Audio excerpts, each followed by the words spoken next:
So Christmas is right around the corner. It is peak season for stress. I want to know, do you feel stressed? Did you know that according to the American Institute for Stress, 77% of Americans feel that their stress level impacts their physical health? 73% thinks that their stress level impacts their mental health. Those are crazy statistics. When we go into a stress response, we typically go into either fight, flight, or freeze. And fight is when we get angry and we get annoyed with people around us. And flight is when we begin to avoid things because we're so stressed. And freeze is a physiological response that is often, people often think that it is actually procrastination when they experience a freeze response. A freeze response makes the heart rate slow down. It makes it really hard to move our muscles as efficiently as when we're in a relaxed state. And that means that the moment a stress response kicks into gear, it becomes so much harder to actually work towards our goals. We get this kind of tunnel vision and we're not really experiencing a full life. And the moment we get that tunnel vision experience, we begin to react to things. We begin to not look at how can we actually improve our lives. We go into survival mode, and in survival mode, it is really hard to create shifts and to create change in our lives. So that pretty much sucks.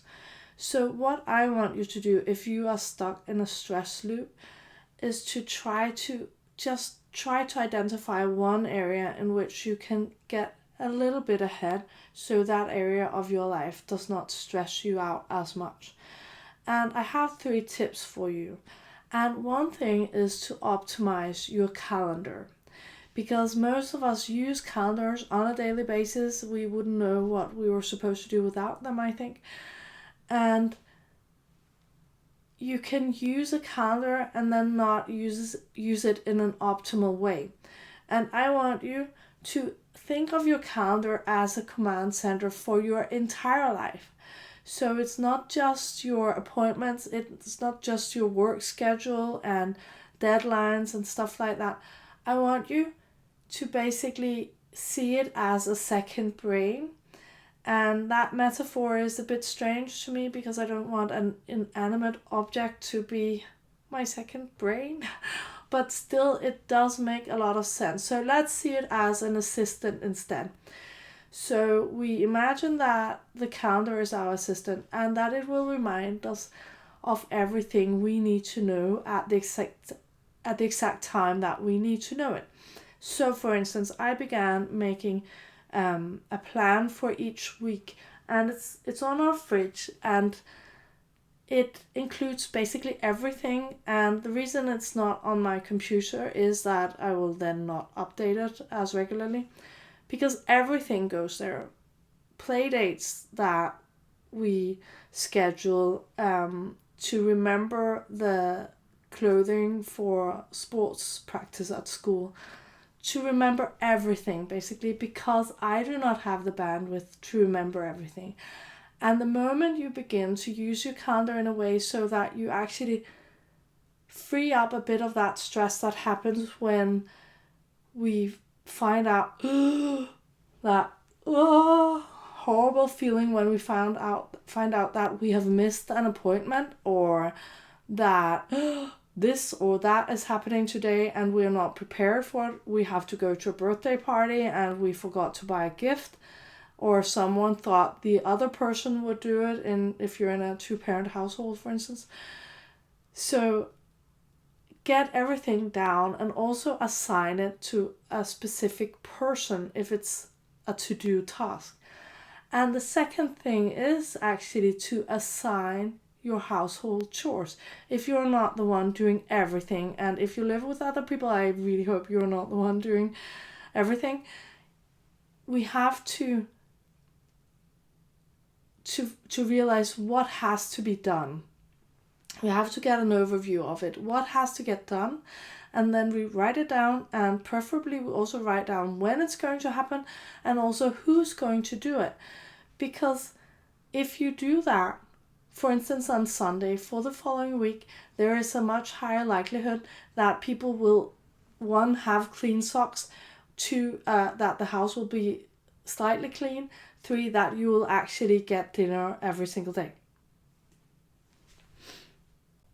If you are someone who is 100% in control of your life and everything is just running smoothly, this will be so self-evident to you that you need to optimize your calendar, you need to assign household chores to have your house or your apartment functioning. Of course it is, but the problem is that when people get stuck in survival mode, it's just not that easy. And if you want to sort of like claw your way out of survival mode, you have to do something differently. So you have to be thinking, what would an organized person do? What would people who are in control of their life do?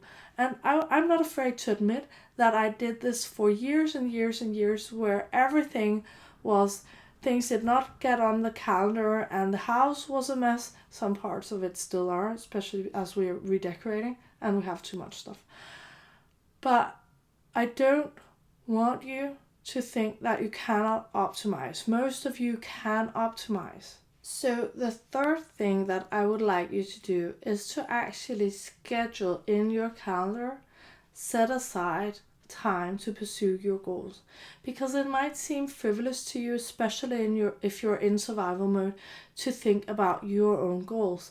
But I promise you it is not. The moment you begin to work towards your own goals, you will make a positive impact on everybody around you.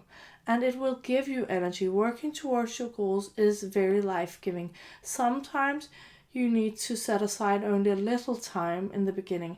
But you know what? If you do just 10 minutes a day on a specific goal, you are so much better off at the end of a year than if you set aside 0 minutes. Because when you don't set aside time, things generally don't happen. When you begin to live in a more proactive way, there is a positive cycle that occurs, because when you do a proactive action, that means that down the line you will not have this terror, panic attack about something that you forgot or that did not get done, which was very important. And when you do not have to spend your energy on those terror, anxiety moments, then you have more energy for other things, such as being proactive in new domains of your life. And the more proactive you are, the more of a payoff you will get.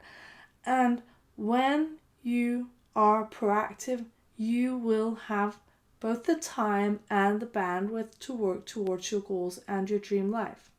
A lot of people find it helpful to think of themselves as two separate people. So they are the today selves and they are the tomorrow selves tomorrow.